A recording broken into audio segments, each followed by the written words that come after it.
now, the most reasonable talk show host from Sob Choppy to the Redneck Riviera, here is Bob Kerrigan. And good evening. Welcome to Within Reason. We're going to talk about Ms. Palin tonight, since I have the correct pronunciation. You would think P-A-L-I-N would be Palin. I mean, that's the way most rednecks would pronounce it, and I certainly was inclined to do the same thing. But now we all know it's Palin. Now, what's the truth about her and about Alaska? Now, a lot of people don't know much about Alaska in this country. If you're not from there, you don't know too much. But I might have visited, you might have gone on a trip or something. It is so distant and so remote from the United States, the 48 contiguous states in the United States, that you can't imagine the distances. They have their own rules there. Alaska is run by the oil companies. They completely control Alaska politics. We've seen all of the exposure now with Stevens. We're going to see more. He's been indicted on certain crimes. Whether he's guilty or not remains to be seen, but it all involves oil. But understanding her requires a little history. Okay, and I'm going to give you a little history about her. Some of it's being published, some of it's going to come out. One of the most provocative things she did when she became mayor of Wasilla, which at the time I think was 6,000 or 7,000 people, was she fired virtually everybody in city government. That might have been right or might have been wrong, but one of the people she fired was the librarian, okay? The town librarian, one of those really powerful political posts in Wasilla. Okay, when the sun ain't shining, which is about 4 months a year up there, here she is in Wasilla firing the librarian. Well, what about the librarian?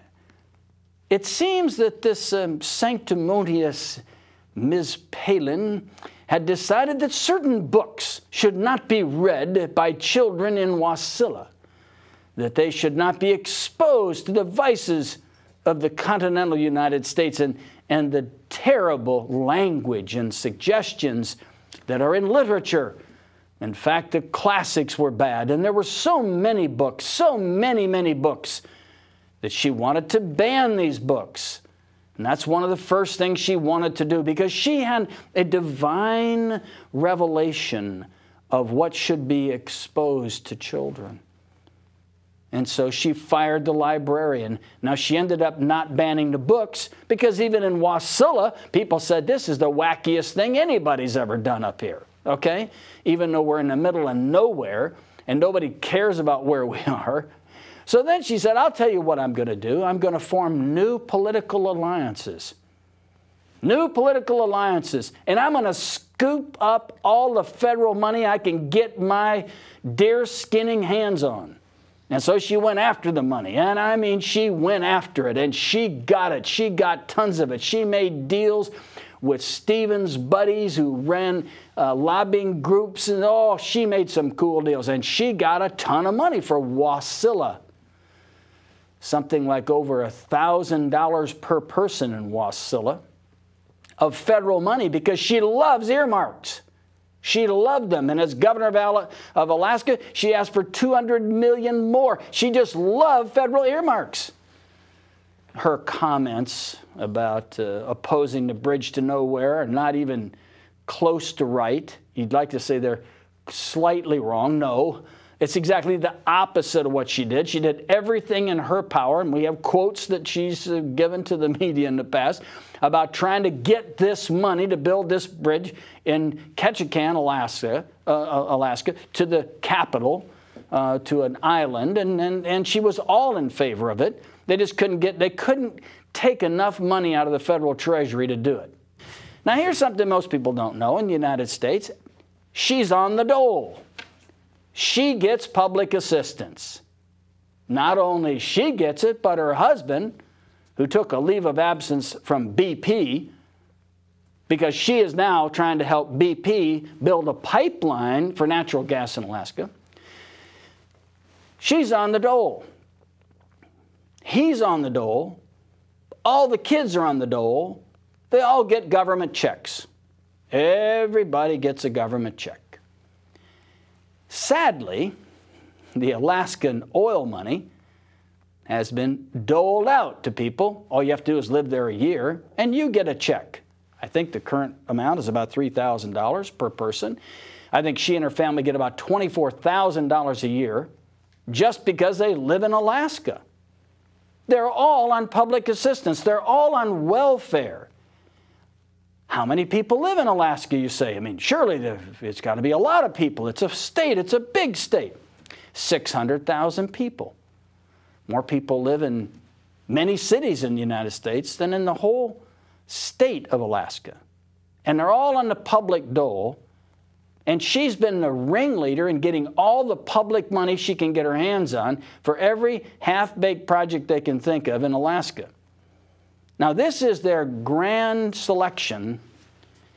The person that shares the personal views and great dedication to this country that Senator McCain expresses his country first, and in the event of his death, which no one would hope for under any circumstances as President of the United States, but in the event of his death, he's going to leave us the deerskinner. If you have oil companies that control a state completely, like the oil companies do in Alaska, and you have a governor that has kowtowed to these oil companies repeatedly, over and over, and is openly advocating exactly what they want, you have to ask why. Why? Now, most people don't know where Anwar is. They don't even know what Anwar is. So for those of you who might not know, I'll tell you quickly, and we'll go to our calls. We have several people holding. Here's the primary problem. Anwar is as big as South Carolina. It's in the extreme northeastern corner of Alaska. It has been regarded by everybody, as the most fabulous, pristine area for flora and fauna. It is just unbelievable for the few people who have been there. I've never been there personally. But there have been statements by Republicans and Democrats forever setting this land aside for you and me. This is our land. This doesn't belong to Ms. Palin and her husband. By the way, both she and her husband have belonged to a political party, indeed, some years ago. But this political party in Alaska, the Independent Party, wanted to secede from the Union and do whatever the hell they want with their state. That's the party that her husband was active in and she was a member of, from what we understand, in addition to banning the books. This is a map. You can see the area there that is involved. The red area is Prudhoe Bay. And see that black line coming down? This black line coming down. Let's see, I got on this side here. This black line coming down here. I can't. Okay, that line there, that's the pipeline. And you can see the shaded area up there, okay? And you get an idea of the main drilling area. Now, if you will slide this over this way, you'll see the whole map of Alaska, all right? And this little piece up here in the corner, right there, okay? That's Anwar. So that just gives you a little idea of that. This is Bob Kerrigan, and this is Within Reason. You can phone me, email me, or send me a message. Thank you all for watching tonight. And for those of you who couldn't get on, join me next Wednesday night. This program is rebroadcast Friday night at 10 and Monday night at 10. Till next week, thanks for watching.